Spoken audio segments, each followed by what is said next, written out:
live from the Dunkin Latte Lounge. Hello and welcome to the Dunkin Latte Lounge. I'm Danielle DeLillo from iHeartRadio. And today we have a very unique artist where her husband got involved with getting her song streams. How, you ask? Well, he went on TikTok and within days he had over 18 million views. That's right, over 18 million views and over 4 million likes because he said he messed up and he spent their life savings on recording of the album and the songs and marketing. And so he was like, I got to do something for her. I got to do something real special for her. So without further ado, let's give it up for Skandra, everybody. Hi. So tell me about that experience with your husband.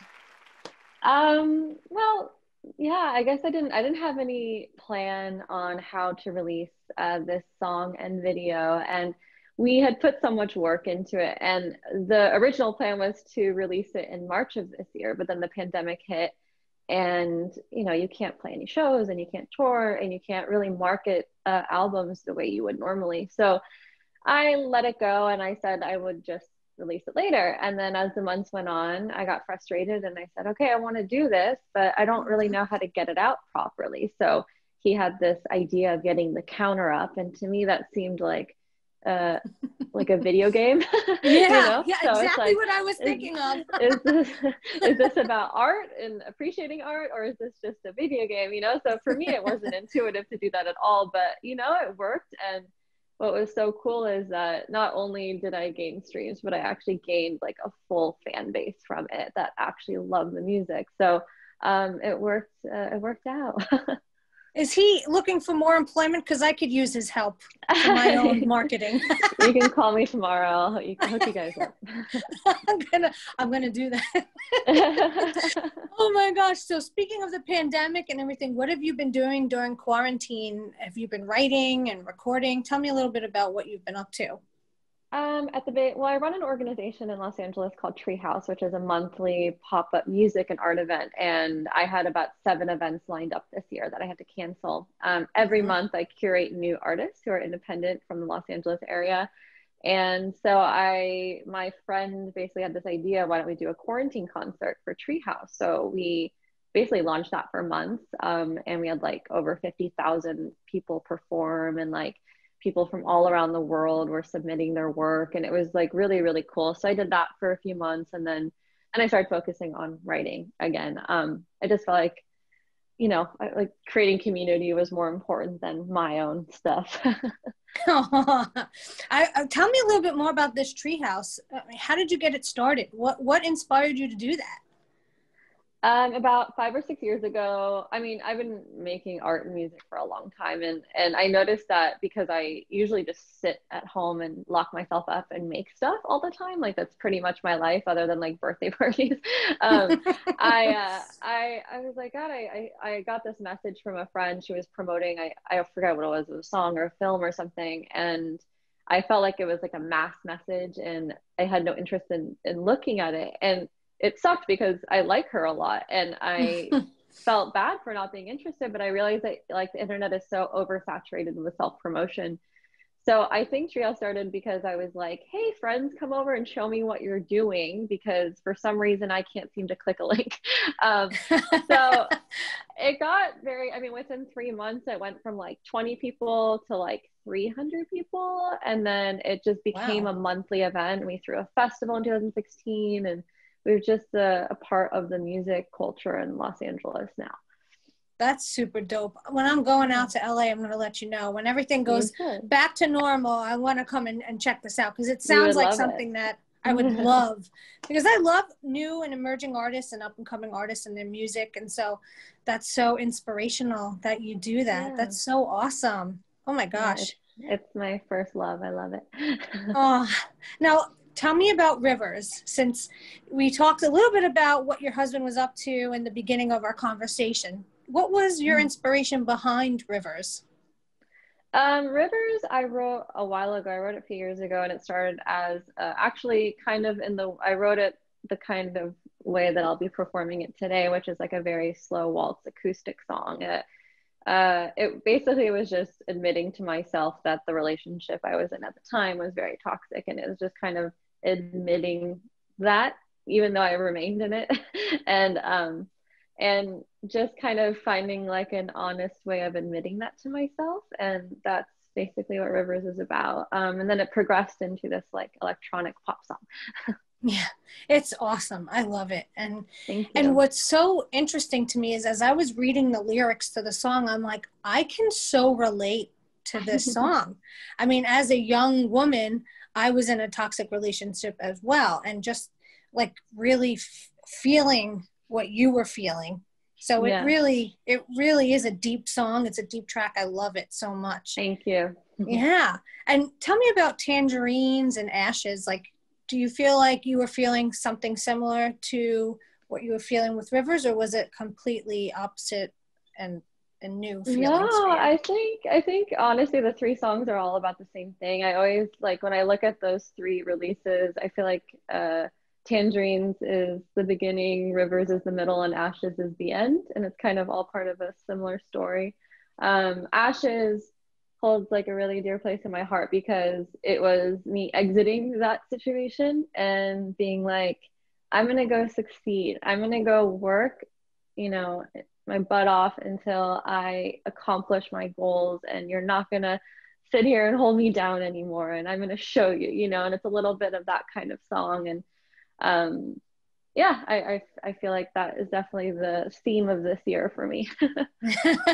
Well, I love all three songs. I think they are so well written, and I love the part of Tangerines where you're like, lay me down and peel back like I'm a tangerine. Yeah. Like Yeah.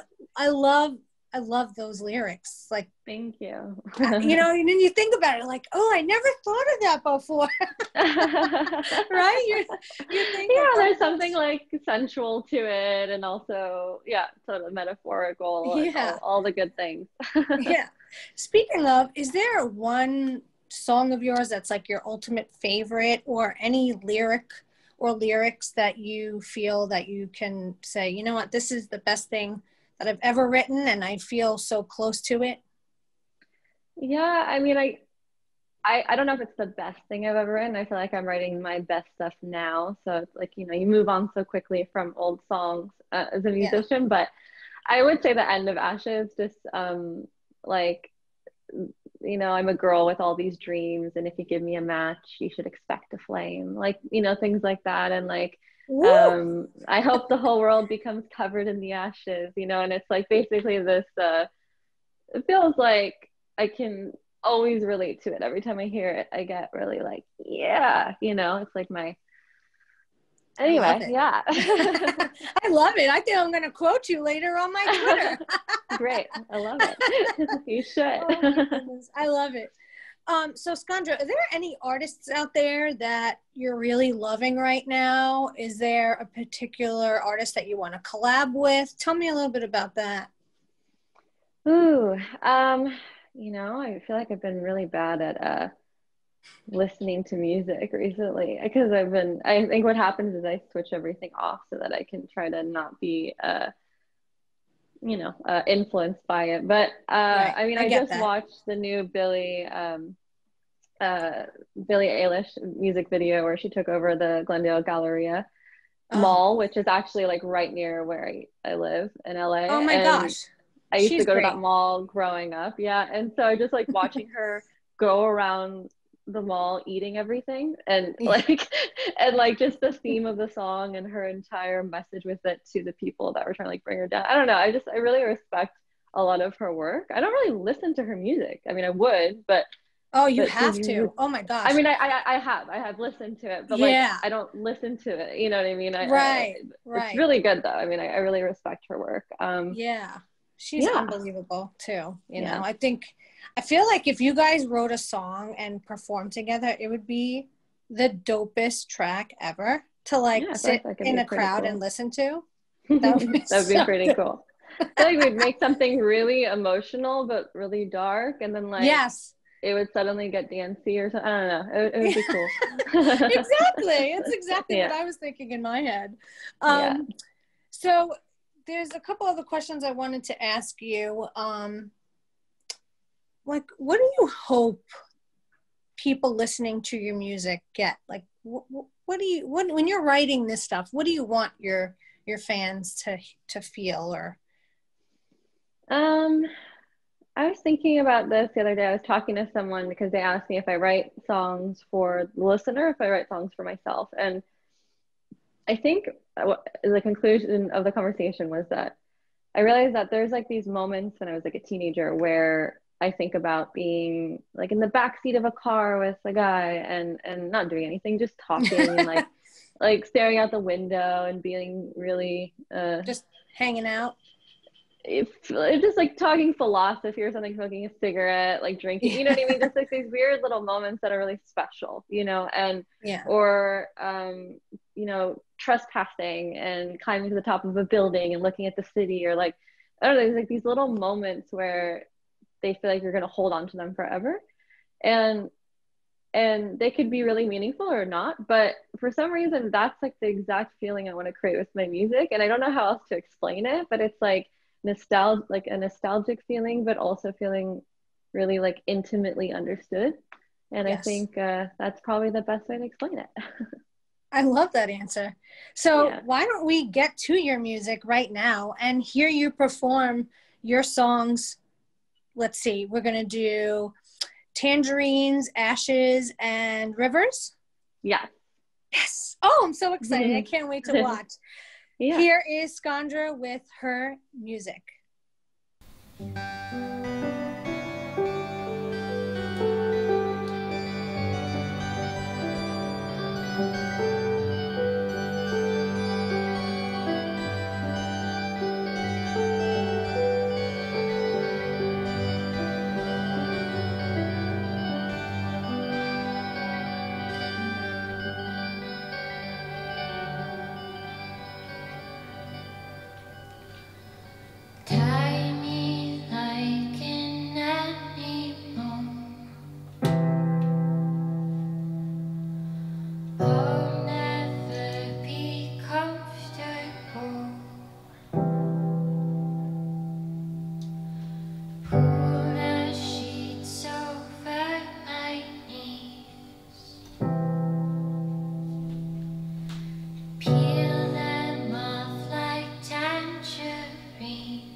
is light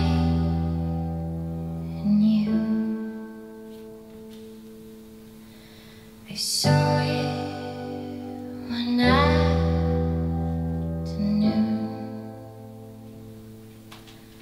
when we sat up on that hill, and you said I made all things still. Now it's time, show me love is safe. Give me time to forget your name and replace all the words you said that repeat endlessly through my head. You said we're only for me. Oh, I know, oh, I know you hurt, but to think it'd stick around is absurd. I'm a girl with all these dreams, and if you give me a match, you'd expect a flame. So here's the fire that ends us again, and I hope the whole world becomes covered in the ashes.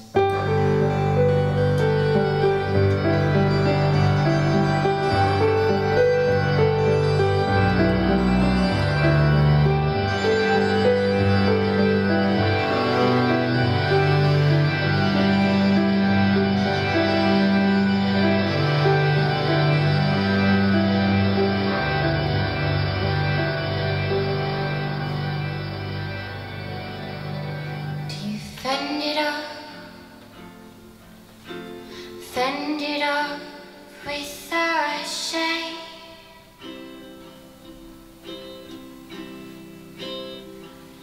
That you had it all, grab my heart with your strength,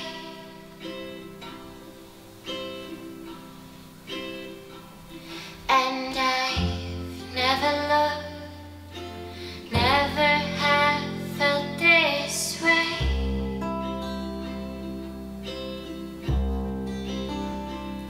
And I'd rather go back to the start and stay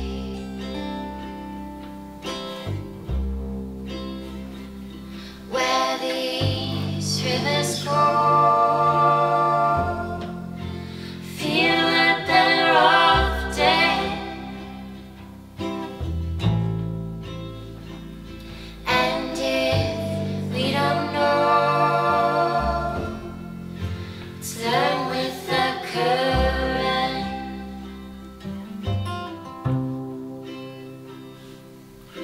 My body's weak, my soul's asleep in your bed.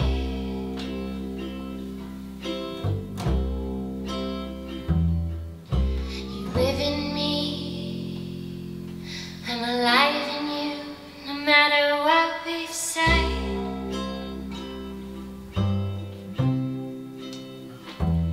And I wanna call to hear your voice and see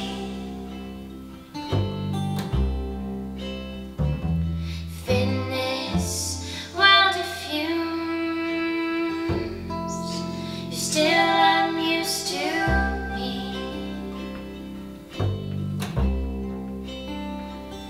where these rivers flow. Feel that they're off dead,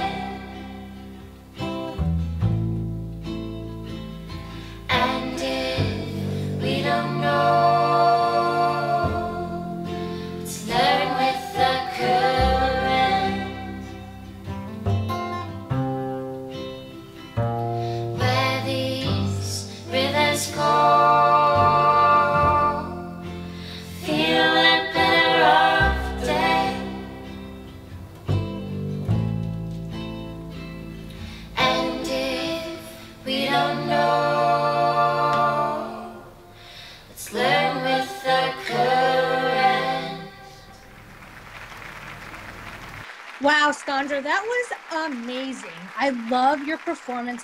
By the way, I love stand-up bass fiddles. My grandpa was in a band and he used to play one, and I'm literally obsessed with that instrument. So I was so happy to see that in your performance. You know, there's something I really wanted to ask you, and it's been pondering this whole time that we've been sitting here talking. If you could have a Dunkin' latte with any public figure, who would it be and why? Well, if I had to pick one person, like a flash answer, I guess it'd be Bill Murray. Because That's awesome.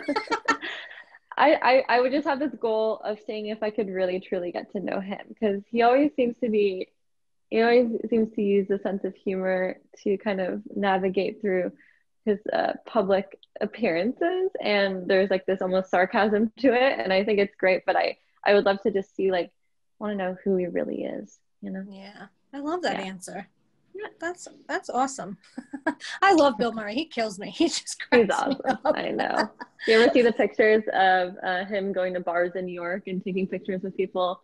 Like, he'll pick up a drunk guy's phone who's passed out on the bar and take a picture of him with the guy sleeping. Yeah, with like incognito with a hat on, right? Yeah, trench it's coat. great. Yeah, he's so funny. So Skandra, how do people reach out to you on social media? I guess you can go to skandra.net, and all of my social media handles are linked there. Oh, It's perfect. the easiest way. Yeah. Well, thank you so much for spending time with us in our virtual Dunkin' Latte Lounge today. We really appreciate it. Thank you so much for having me.